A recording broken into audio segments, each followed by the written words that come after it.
Now on CoastTV News. End-of-life law, a new option for terminally ill adults in Delaware, and why it took years of debate to get the bill passed. Budget breakdown, Sussex County reveals next year's big spending plans and tax changes, what it means for you and county citizens. Plus, escape update, jailbreak suspects still on the loose in New Orleans, what authorities are saying tonight. This is CoastTV News at 11. Good evening, I'm Christina DeRobertis. Welcome to Coast TV News at 11. We begin tonight with a new law in Delaware. Terminally ill adults now have the option to seek medical aid in dying. It's commonly known as assisted suicide. House Bill 140 signed into law today by Governor Matt Meyer after nearly a decade of debate. The bill applies to patients with 6 months or less to live. It includes strict eligibility requirements and safeguards. Supporters say the law is about giving patients more control and peace in their final days. We absolutely should have autonomy over the choices of life and death. So that's why I'm saying this really is a bill that gives the greatest good to the greatest number, because nobody loses here and everybody wins. Now, former Delaware Governor John Carney, he vetoed similar legislation after it narrowly passed the General Assembly last year. Now, the new law expected to go into effect by January 1st. Also, a new bill in Delaware could let high school students earn credits by volunteering with local fire companies. House Bill 171, it would allow students to use volunteer hours for community service to count toward graduation requirements.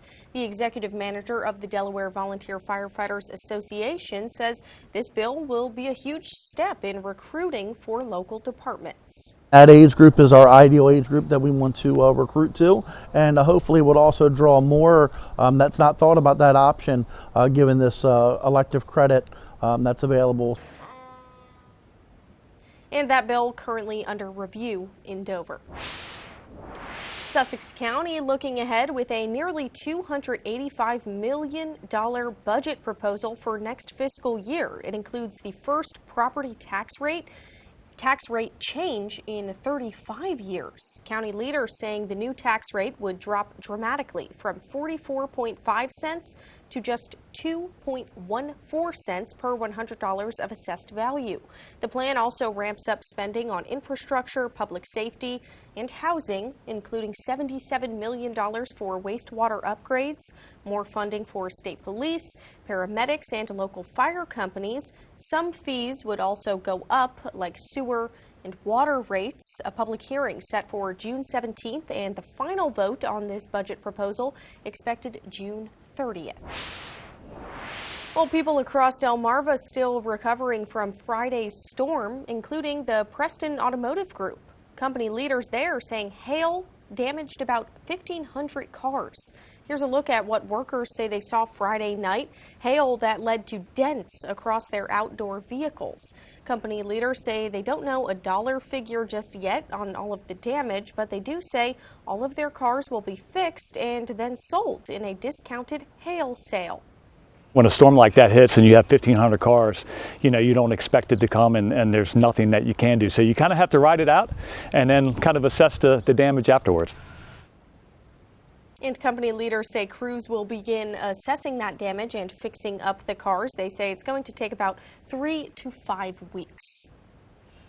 Now we're taking a live look outside into Milford, and our First Alert Chief Meteorologist Paul Williams joins us now with a check on the weather. Good evening, Paul. Good evening, Christy. And overall, we're staying very quiet for right now, but we are bracing for a bit of rain for Wednesday.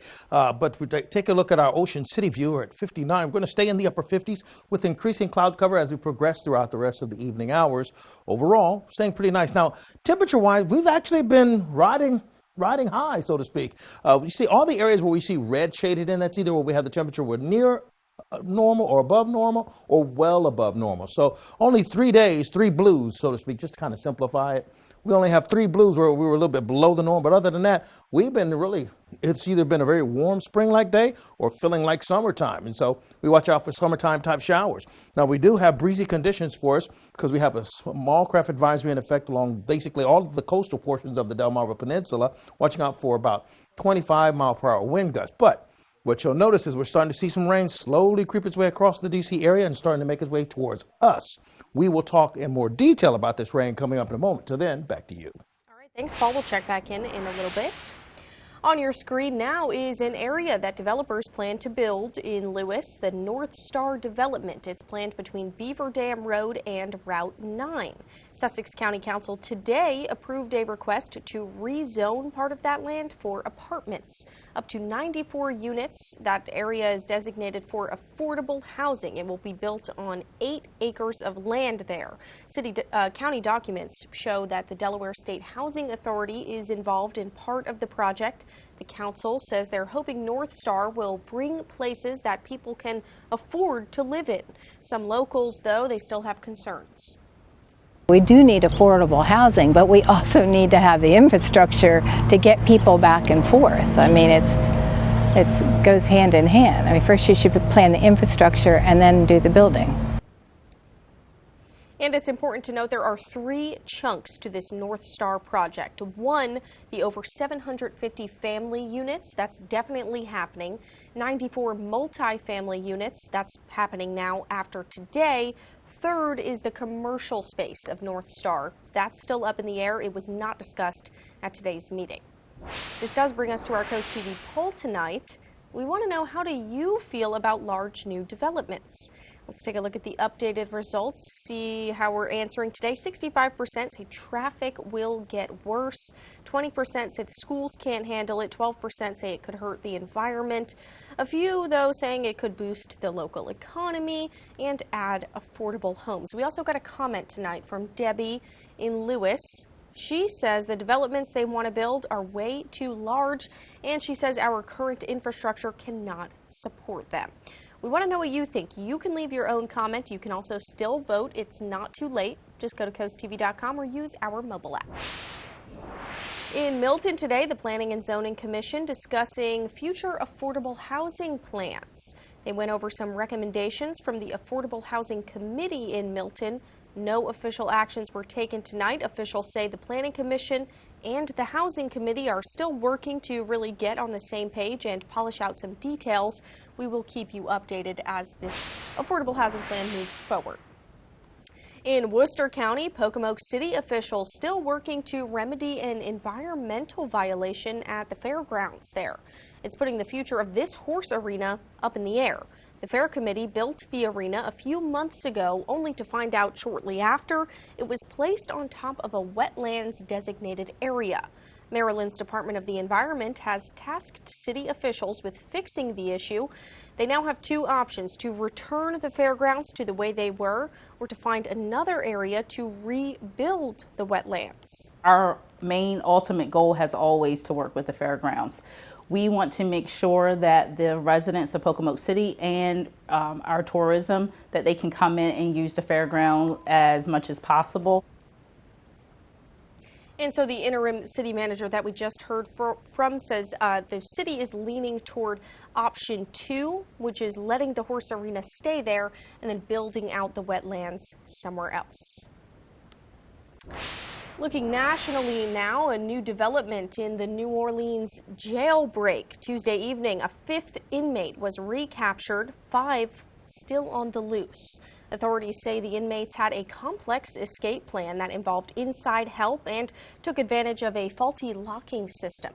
Sherelle Hubbard has the latest on what officials are doing and saying in terms of the escape. The manhunt continues for the remaining escapees of a New Orleans jailbreak. The escape of 10 individuals from the Orleans Justice Center is unacceptable. It is deeply troubling to me as your sheriff, and I know it is equally troubling to you and the public that we are sworn to protect. The Louisiana Attorney General's office says Sterling Williams, a sheriff's office maintenance worker, has been arrested following the escape. He allegedly told investigators he turned off the water in the cell where the suspects fled through a carved hole in the wall behind a toilet. The 33-year-old was taken into custody Tuesday and faces 10 counts related to the escapees and 1 count of malfeasance in office. According to an affidavit, Williams said he was threatened into assisting the prisoners by Antoine Massey, an inmate who had escaped jail before. This was a coordinated effort aided by individuals inside our own agency who made the choice to break the law. The escapees face an array of charges that range from aggravated assault to murder. The Orleans Parish District Attorney says lawyers who helped put the escapees behind bars the first time have fled the cities with their families out of fear. I am personally afraid, not just for myself, but for my lawyers. I'm Sherelle Hubbard reporting. Now, the FBI's New Orleans office is offering a $10,000 reward leading to their capture. And we are just getting started tonight at 11. Coming up next, a special election planned in Ocean City. Why voters will get the final say on rental regulations. But first, a look at gas prices ahead of a very busy travel weekend. If you're going to be traveling to the Bay, watch out for wet weather on Wednesday in Cambridge as well as Crisfield. And then we may have some more wet weather for Thursday going into Friday. I'll have your full forecast in 60 seconds.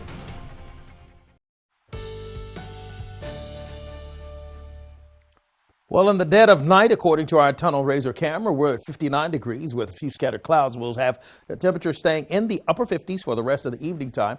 And we're starting to see the rain just slowly creep its way into our neck of the woods. But remember, we also have very breezy conditions along the beaches, Lewis, Ocean View.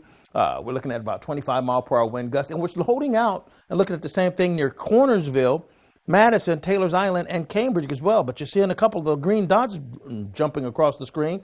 That's because we're starting to see that rain creep ever so steadily in our general direction. Now, this is just relatively light stuff, and we're going to stay light for tonight. Now, here's the deal.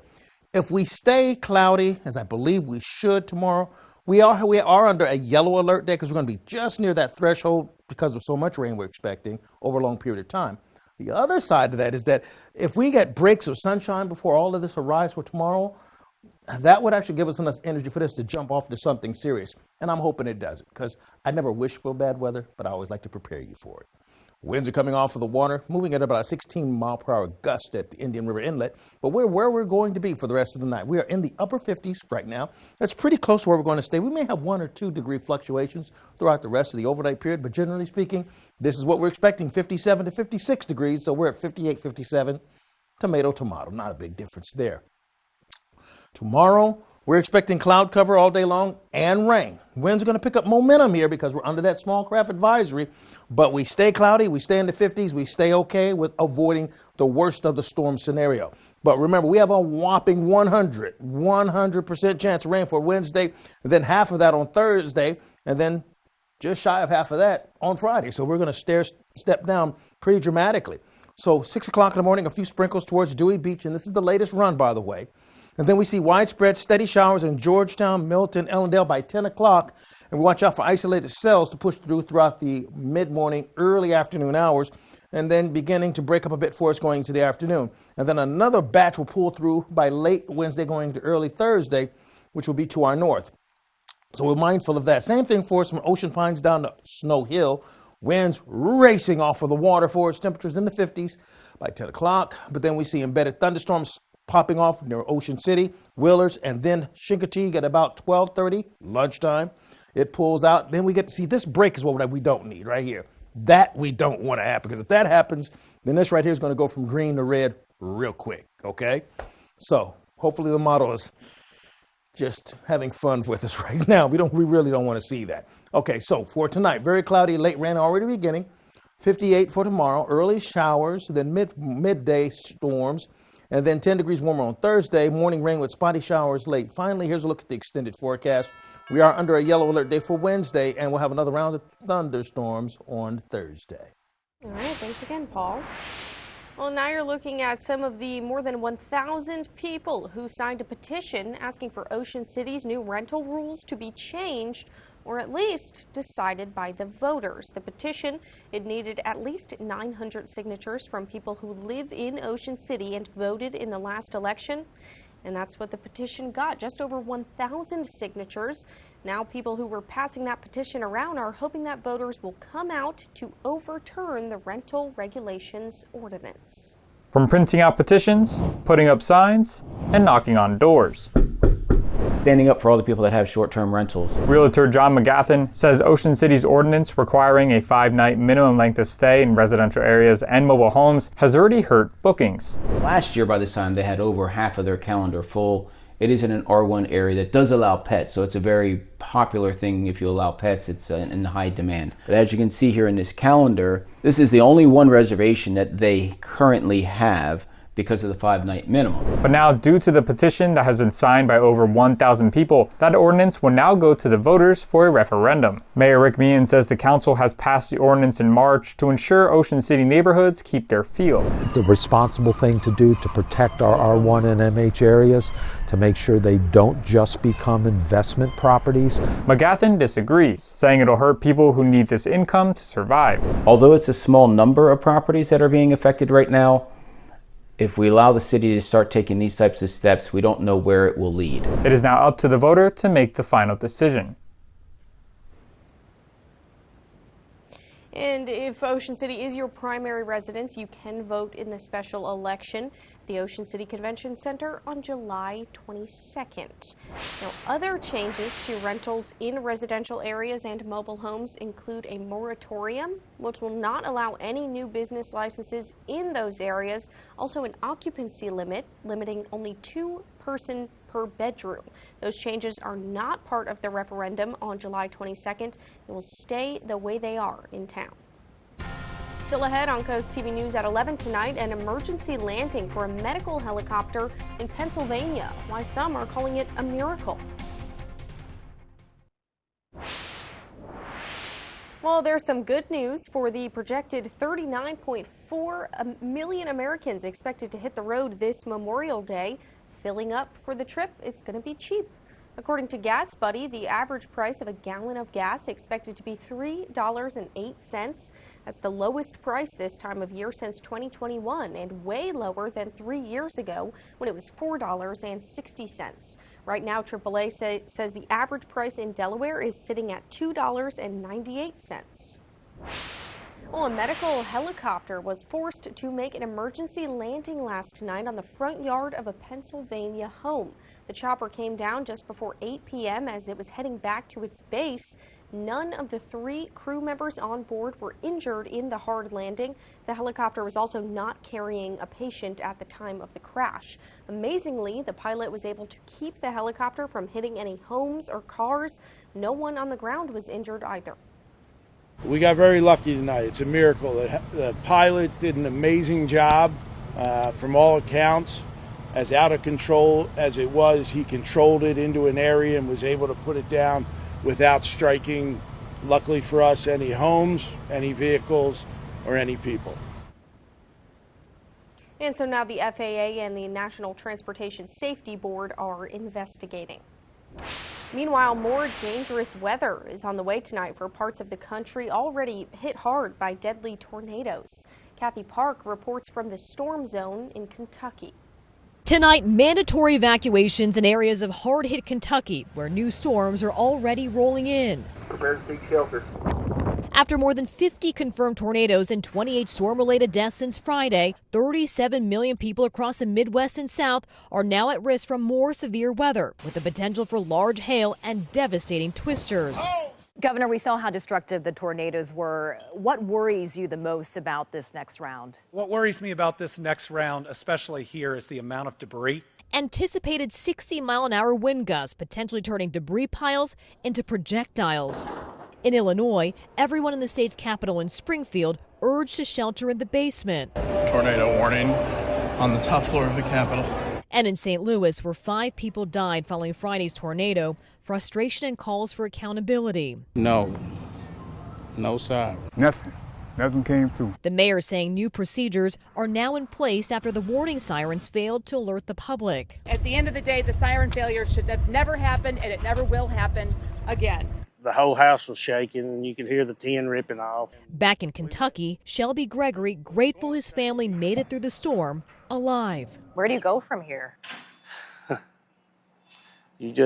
I can't describe the overwhelming, the generosity and help from everybody. You can replace everything I lost. I mean, my family's alive. I'm here, so that's all that matters to me. Coming up in sports, there was state semifinal fever today on the Diamond. Would our local squads punch their ticket to the state championship this weekend? And coming up, endometriosis impact. What you need to know about this common yet misunderstood disease. There's no misunderstanding. Tomorrow's not the day to go out and play any golf. Just forget about it because we're looking out for overcast, rainy conditions and stormy as well. This is CoastTV News at 11. So far, there have been more than 1,000 reported measles cases in the United States this year. It's according to data from several state health departments. A large multi-state outbreak accounts for a majority of the cases. As of Tuesday, Texas has reported at least 869 cases. New Mexico had 74. Oklahoma confirmed 14. Kansas may also be linked to the measles outbreak and reported 56 cases. So far, at least 128 people with measles have been hospitalized this year. Experts say the reported numbers are likely a severe undercount since many cases go unreported. Well, about 1 in 10 women will be undiagnosed with endometriosis. It can go undiagnosed for years, and it can lead women to experience miscarriages, also infertility. Priscilla Casper tells us how doctors are teaming up to learn more about the condition. I feel like I ignored a lot of symptoms. Heavy, painful periods, pins and needles running down her legs, and intense migraines. Just some of the symptoms Lauren Kaczynski experienced for years that she thought were normal. I saw a TikTok about endometriosis. It was the first time I had ever heard of it. And I remember watching it and thinking like, oh, sounds kind of familiar, but that can't be me. There's no way that that's me. After 4 years of infertility, she got a lot of tests and saw Dr. Peter Movilla at Newton Wellesley Hospital. She had stage 4 endometriosis, the most severe stage. So we think it negatively impacts things like implantation, leading to people having difficulty getting pregnant, and that also can lead to higher rates of miscarriage. Dr. Movilla says he meets regularly to collaborate with surgeons and radiologists like Mass General Hospital's Dr. Anu Shenoy Bengal to discuss new research and techniques that help each other better diagnose endometriosis and improve surgery. She went above and beyond to not only search the literature about what's been done before, but to help create new, more advanced protocols to help diagnose this disease to a really granular level so that you're not really surprised at surgery of what you're going to get into. We essentially have a la carte surgery, meaning that we do excisional surgery where we cut out the disease. For Lauren, after a successful endometriosis surgery in February of last year, she got pregnant in August and had a healthy baby girl last month. Don't stop asking questions until you have an answer. Never did I think, I got my surgery in February of last year, and February of this year we were preparing for my baby shower, and I never thought that would be a reality for us. So sorry. Delmarva Sports Network from the Wawa Studios. The dream season rolls on for Stephen Decatur softball. The Seahawks took on Damascus today in the state semifinals with a trip to their first ever state championship game on the line. But it wasn't an easy path for Stephen Decatur this afternoon. The Seahawks continued to get knocked down, and every time they got back up. The Seahawks trailed in the 6th, 7th, and 8th innings, but came back to tie it each time. Then in the 9th, Juliana Woodall walked it off with a bunt to send Stephen Decatur soaring to the state finals on Friday. It's their first appearance in the state finals in program history. And then at the 1A level, Mardella battled Allegheny in a pitcher's duel. This one was scoreless through 7 because of Ava Twilley and her dominance in the circle for the Warriors. And then when Mardella got a chance in the 8th, it did not disappoint. Twilley at the plate brings in the game-winning run with a walk-off sac fly. The Warriors are in action on Saturday with a state title on the line. They now seek their first state championship since 1980. Today was also a big one in boys lacrosse, with Stephen Decatur and Ken Island facing off in the Maryland state title game at Stevenson University. That one got a late start, so head over to our socials at Delmarva Sports, where we'll have full updates on the action. That'll do it for sports. Have a great night, everyone.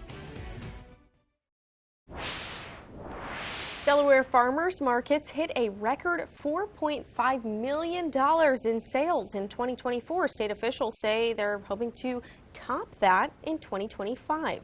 The Department of Agriculture says the state is aiming to top $5 million in annual sales this year. Also, did you know Governor Meyer has proclaimed May 18th until May 25th as Delaware Grown Week? The state says the week recognizes local markets and food producers. Take a look at our Bay Health camera. Milford, we're at 58 degrees actually, and we're going to stay in the upper 50s with increasing cloud cover. Small craft advisory still stays active in our area with a few sprinkles already starting to make its presence felt. Stephen Bonney of Lewis, our umbrella winner. Congratulations, courtesy of Paul Davis Restoration Home Remodeling. Keep up with your forecast by calling our weather line, sponsored by the law offices of Brooksted, Medalis, and Federico. And finally, here's a look at your exclusive 10-day forecast. Yellow alert day for Wednesday because of the rain we're expecting, and the wind's picking up a little momentum as well. And the thunderstorm possible on Thursday. All right, got it. Thanks for that, Paul. Thanks for joining us for Coast TV News at 11 tonight. You can always find some more local news and local weather on our Coast TV News app. The Tonight Show starring Jimmy Fallon, that's up next, and we'll see you back tomorrow for Coast TV News this morning at 5 a.m. Have a great night.